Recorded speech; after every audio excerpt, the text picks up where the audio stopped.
Neocorp's towering buildings were visible from every corner of the city, the lights reflected off their glass walls, standing in stark contrast to the dim lives underneath. The company's promise was simple: equal opportunity for all. But the reality was the complete opposite. The company turned the privileges it offered to its workers into chains of debt. Slavery had been reborn under the guise of digital progress. The city itself was a kaleidoscope of extremes. At night, the skyline glowed with piercing neon lights, vibrant advertisements, and holographic projections that danced across the towering skyscrapers. Streets were packed with the hum of automated vehicles, weaving through lanes lined with massive screens that displayed endless streams of propaganda and corporate promises. Beneath the glittering facade, the Undercity thrived in perpetual twilight, a labyrinth of narrow alleys and shadowy markets where the hum of old machinery and whispered deals spoke of a starkly different life. The air was thick with the scent of fried street food mingling with the metallic tang of ozone from passing drones. It was a city that never truly slept, fueled by both innovation and inequality. Amir worked as a software engineer at Neocorp's data center. He understood the system better than anyone, how the company took control of its workers' lives step by step. One particular set of files had caught his attention: Tether. The Tether files exposed how the company manipulated worker data, imposed unpayable debts through false contracts, and bribed city politicians to sustain the system. Eva was one of Neocorp's brightest cybersecurity experts. She was smart, beautiful, and a hard-working woman. Working under Victor Kane's orders, she was aware of the dark operations behind the company, but had remained silent. She knew that once you crossed Neocorp's system, you could never get out. One night, Victor Kane summoned Eva to his office. "Eva," he called. "We have a traitor," Kane said with a cold smile. "I don't know their name yet, but we've tracked their traces in the system. They're writing codes to liberate our workers. End this immediately, Eva. If you don't, it won't just be them. You won't leave this building intact either." "Wow, what a treat!" Eva nodded in acknowledgement, turned her back, and left the room, muttering to herself. Kane's words were more than a threat. They were diabolical.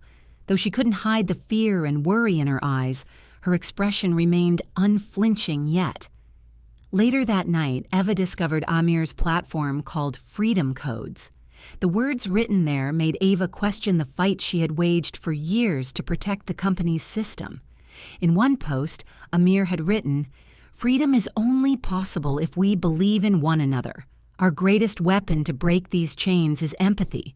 Neocorp gains strength by turning us against each other, but through solidarity we can dismantle this system." These words awakened something within Eva. Victor Kane had a single goal when founding Neocorp: total control over humanity. He viewed the debt slavery system as just the first step in a larger plan. Data collection, manipulation, and debt chains were the groundwork for managing human behavior through algorithms. If I can control people's minds, Kane thought, I can become the god of the future. Buried within the Tether files were detailed plans outlining how Neocorp intended to enslave every individual in the city through a credit system over the next 5 years. While doing so, Kane was constructing an international cyber control network. When Eva reached out to Amir, the two formed an alliance. They devised a plan to expose Neocorp's data to the public. However, this required infiltrating the company's deepest servers. Amir knew the system's vulnerabilities, but Eva's help was crucial. The operation began in the dead of night. Eva hacked into a backdoor to gain physical access to Neocorp's main data center.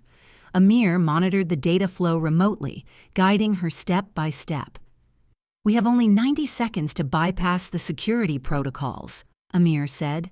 "If you don't switch the pathways correctly, the system will detect you." Eva murmured as her hands trembled, "I won't make a mistake. This is worth it for these people." With moments to spare, Eva unlocked the database. Amir remotely infiltrated and planted a code to make the tether files accessible to the public. But there was a problem. Kane had noticed the unusual activity in the system. Alarms began to blare. "Eva, you need to get out immediately," Amir said, his voice unable to hide his panic. But Eva didn't take her eyes off the screen. "Amir, this system can't just be dismantled.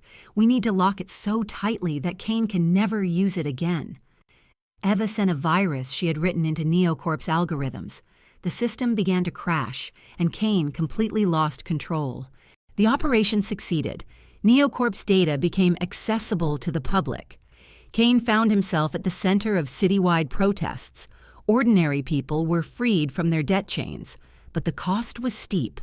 Neocorp's agents were tracking Eva and Amir.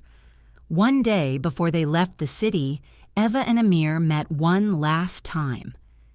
"Eva, are you sure about the consequences of what we've done?" Amir asked. "They could catch us." Eva smiled as she replied, "Amir, we decided our fate the moment we chose to break these chains. The real question is, are the people free from theirs now?" Hearing her words, Amir took a deep breath. "Freedom is like a flame of hope. We might be extinguished, but others will always rekindle it." Eva took Amir's hand. "Then we've succeeded." As the sound of chaos erupted in the distance, they disappeared into the shadows of the city, leaving behind the first sparks of a new era. If you liked this video, please support us and don't forget to subscribe, like, and share. It means a lot.